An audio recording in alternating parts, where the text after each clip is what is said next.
একবিংশ শতিকাৰ দ্বিতীয় দশকৰ বৰ্তমানৰ ডিজিটেল যুগত প্ৰায় সংখ্যক ব্যক্তিৰ হাততেই স্মাৰ্টফোন জিলিকি উঠিছে।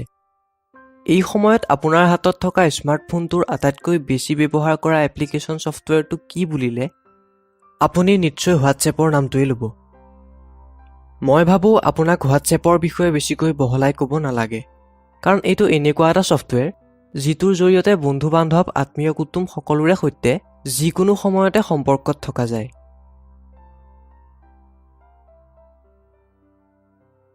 পুৱা শোৱাৰ পৰা উঠি চকু মোহাৰিয়েই হওক বা দৈনন্দিন ব্যস্ততাৰ মাজত খন্তেক আহৰি পালেই হওক, মোবাইলটো হাতত লৈ হোৱাটছআপটো খুলি নাচালে মনটো ভালেই নালাগে, নহয়নে বাৰু? প্ৰিয় বন্ধু, আজি মই ক'বলৈ ওলাইছোঁ হোৱাটছএপৰ জন্মদাতা ব্ৰায়ান এক্টন আৰু জেন কমৰ বিষয়ে। এই ভিডিঅ'টো চাই হোৱাটছএপৰ জন্মৰ কাহিনীৰ লগতে এওঁলোকৰ বিষয়ে ভালকৈ জানিব পাৰিব। তেওঁলোক দুয়োৱে প্ৰথমে য়াহু কোম্পানীত প্ৰায় 10 বছৰ কাম কৰিছিল। চাকৰিৰ গতানুগতিক ব্যস্ততাত আমনি লাগি 2007 চনত ব্ৰায়ান আৰু জেন দুয়ো সেই চাকৰিৰ পৰা অব্যাহতি ল'লে আৰু বিভিন্ন ঠাইত ফুৰা-চকা কৰি খুব মস্তি কৰিলে। ইয়াৰ মাজতে এদিন হঠাৎ জেন কমৰ মূৰলৈ এটা আইডিয়া আহিল যে তেওঁলোকে এটা এপ বনাব, যিটোত মেছেজৰ জৰিয়তে বন্ধুসকলক নিজৰ বিষয়ে ক'ব পাৰে। যেতিয়া এই আইডিয়াটো জেন কমে ব্ৰায়ান এক্টনক ক'লে, তেতিয়া প্ৰথমে ব্ৰায়ানৰ এইটো অসম্ভৱ যেন লাগিছিল যদিও পিছত সন্মত হ'ল। তাৰপিছত তেওঁলোক দুয়ো সেই ছফ্টৱেৰ বনোৱাত ব্যস্ত হৈ পৰিল। অৱশেষত 2009 চনত তেওঁলোকে হোৱাটছএপ নামৰ এক মেছেঞ্জাৰ তৈয়াৰ কৰিলে। হোৱাটছএপ সম্পূৰ্ণকৈ তৈয়াৰ হৈছিল যদিও সেই মেছেঞ্জাৰটোত বহুত সমস্যাৰ সৃষ্টি হৈছিল। সকলোতকৈ ডাঙৰ প্ৰব্লেমটো ৰেজিষ্ট্ৰেশ্যনৰ সময়ত মোবাইল নাম্বাৰ ভেৰিফিকেশ্যনৰ বাবে অহা OTP পাছৱাৰ্ডৰ আছিল, কিয়নো OTPৰ দায়িত্ব কোনো বেলেগ কোম্পানীক দিয়া হৈছিল। সেইকাৰণে যেতিয়াই কোনো ব্যক্তিয়ে ৰেজিষ্ট্ৰেশ্যন কৰিছিল, ব্ৰায়ান আৰু জেনৰ বেংক একাউণ্টৰ পৰা পইচা কাটি গৈছিল।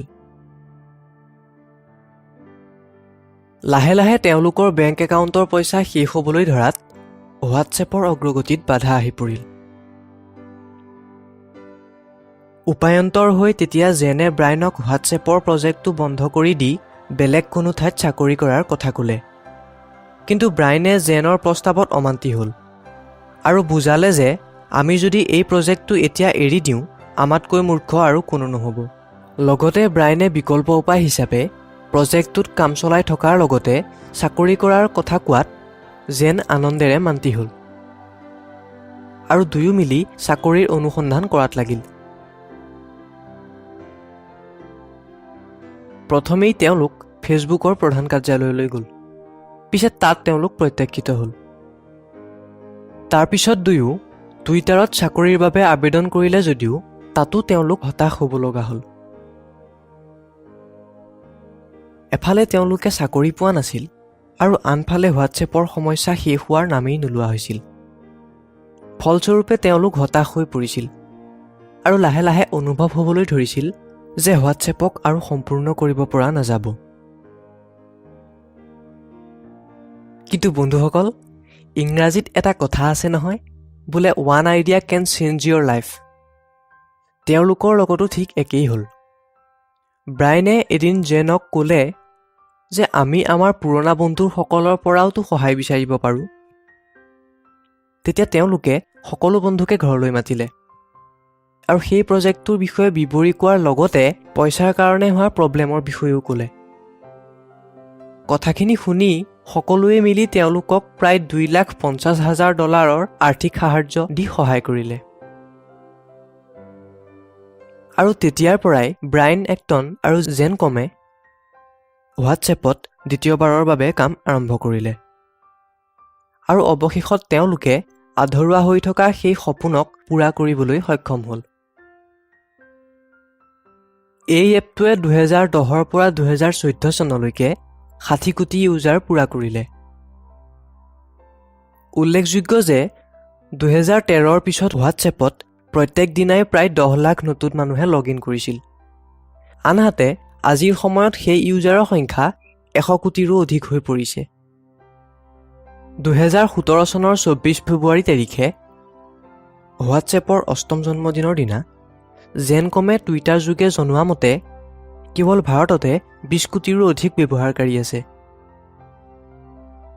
প্ৰিয় বন্ধুসকল, সংগ্ৰাম আৰু প্ৰচেষ্টাৰ আশ্চৰ্যকৰ ফলাফল চাওক। ২০০৯ চনত প্ৰত্যাখ্যান কৰা সেই জেনকম আৰু ব্ৰায়ান এক্টনে তৈয়াৰ কৰা মেছেঞ্জাৰ হোৱাটছএপক ২০১৪ চনৰ ১৯ ফেব্ৰুৱাৰী তাৰিখে ছ'চিয়েল নেটৱৰ্কিং ৱেবছাইট ফেচবুকে ১৯ বিলিয়ন আমেৰিকান ডলাৰ অৰ্থাৎ ভাৰতীয় মুদ্ৰা অনুসৰি ১,২৪,১৮৪ কোটি টকাত ক্ৰয় কৰাৰ লগতে তেওঁলোকক হোৱাটছএপ এণ্ড কৰ্পৰেশ্যনৰ শ্বেয়াৰ পাৰ্টনাৰো বনালে।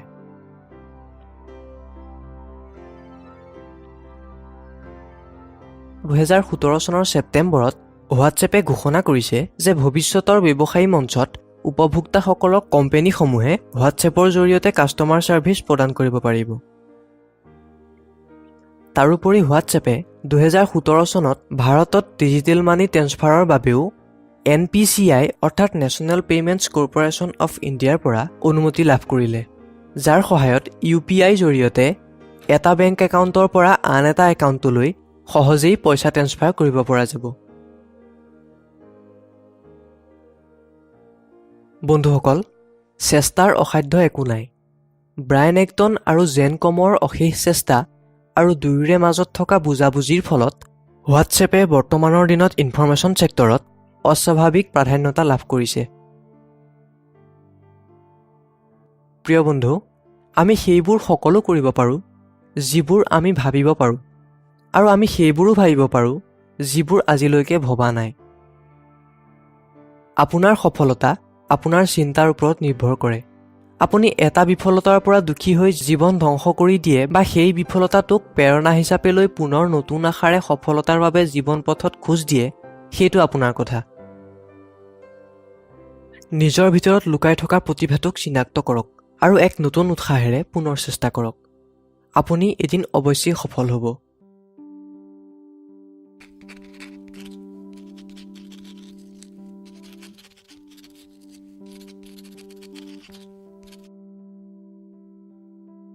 বন্ধুসকল, এই ভিডিঅ'টোক লাইক কৰি আপুনি আমাৰ মনোবল বঢ়াব পাৰে। মই প্ৰতি সপ্তাহত এইদৰে প্ৰেৰণাদায়ক এক নতুন ভিডিঅ' লৈ আহিম।